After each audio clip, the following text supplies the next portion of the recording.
So I've had some new subscribers, so for those of you who are new subscribers, let me bring you up to speed. I had an 8-year-old video camera that, in short, I'm looking at replacing. I'm looking at using it as a digital monocular. For more information on that, please see the video, the Visible Video Telescope. But I've been going back and forth on various models now for the last week, 2 weeks. And the more I thought about having manual controls, primarily for the binocular portion, just adjusting the exposure, being able to get a better idea of what things look like in dim environments. You know, I just thought it would be a good idea. And for those of you who do not know, I do carry certification. It's a bit old, considering that I've been out of high school now for the last 8 years or so. But I do carry certification in computer graphics. And part of my training in computer graphics, there was a small unit in video production. And I've always been the creative type. And I do like to tinker.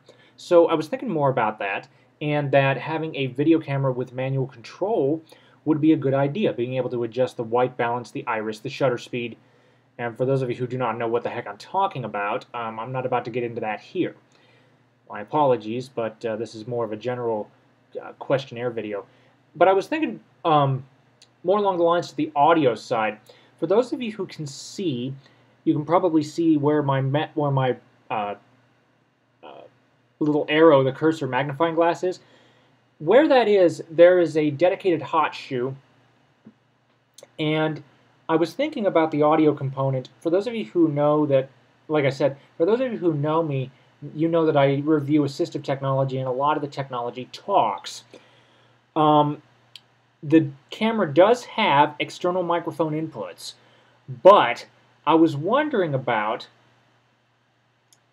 going with a microphone in, set it to line in mode, and hook up one of my book players or one of my, something that has audio output that can be hooked up to the video camera, just go through the microphone in, or if I should attempt to get an XLR adapter and have one microphone going to me and then the other through an adapter going to the device, basically again through line in. I'm not sure if that's all necessary.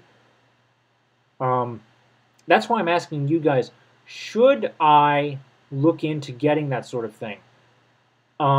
Because one of the things I've been looking at this particular, like I said, I looked at this particular camera. One of the things that intrigued me about it, besides the audio, because this has 5.1 surround sound, and the fact that the microphone is away from the camera body helps to create a better audio experience. There's also a projector on board to more easily review your footage. You don't have to worry about getting cables and hooking it up to a TV. As long as you have a blank wall and reasonably dim light, you should be fine. This thing also has 96 gigabytes of onboard storage, about 38 hours of recording time in high definition and long play. This particular item, though, is what I was going to address next.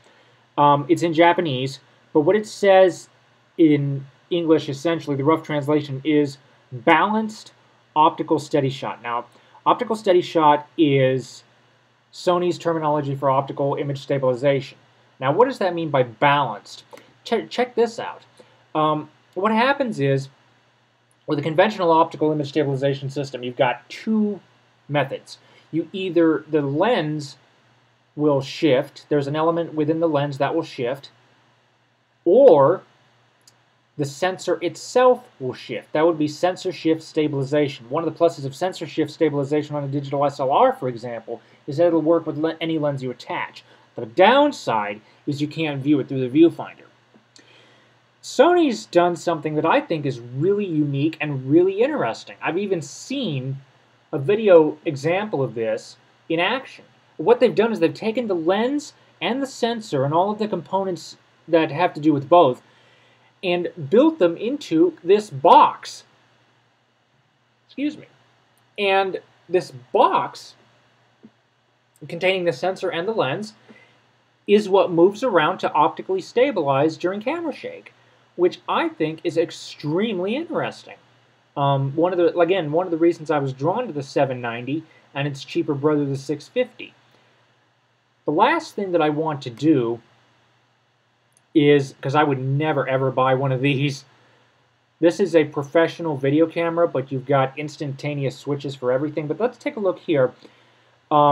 These are the XLR audio controls, because this camera has built-in XLR audio ports, and essentially what that means is you can connect very high quality, very expensive, from what I understand, microphones, or at least I would think they'd be expensive, considering that this is all premium equipment.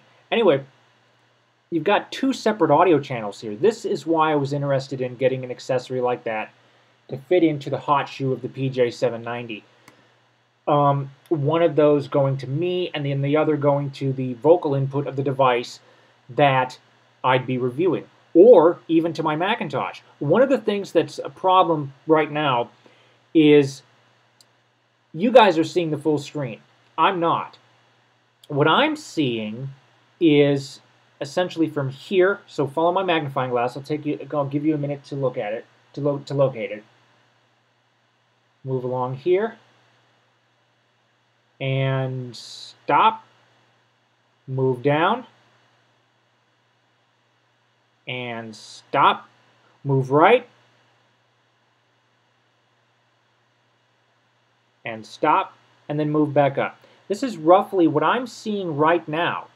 The trouble is, you guys can't see it. Starting in Lion, they took away the ability for a magnified screen to be video recorded. Now, a lot of people may be saying, well, that's fine, because I'd probably get dizzy watching you do that anyway. Yet at the same time, I'd really like to bring that back. That's one of the other reasons I was thinking about using this video camera for that. Basically, recording my on-screen demos with this camera and having voiceover channeled in through from the headphone jack into the camera. And again, this is where that multi-channel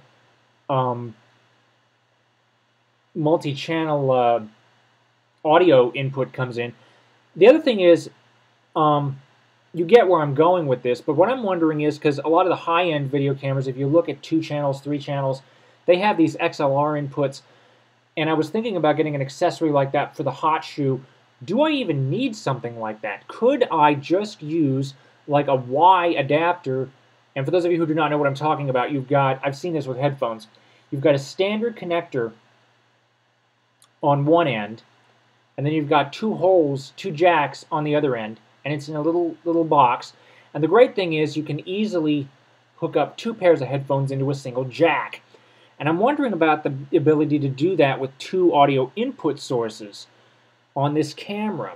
Would I need an XLR setup, and how much would something like that cost?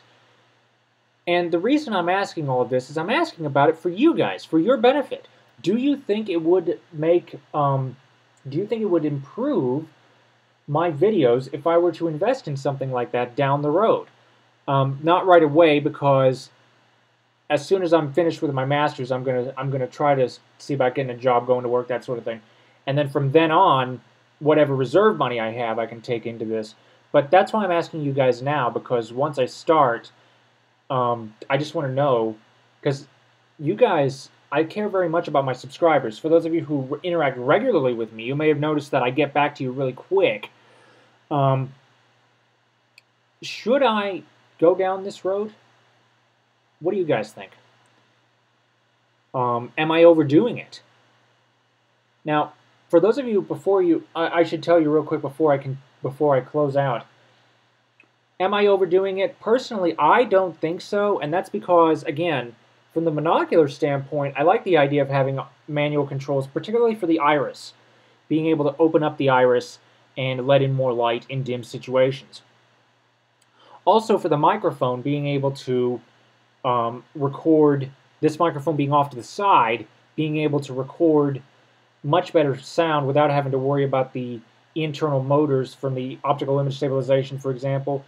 And also, I really like, for those of you who saw the very first video I did on this subject, the PJ380 was what I was looking at. I love the idea of being able to project the finished image, or even from my smartphone. If I wanted a bigger monitor for my smartphone, if we didn't have an HD TV, say I'm on the road, this could really be a benefit, I think. But as far as setting up for you guys, what do you think? Too much, too little? Help? Thank you for watching. Comments are welcome, and have a nice day.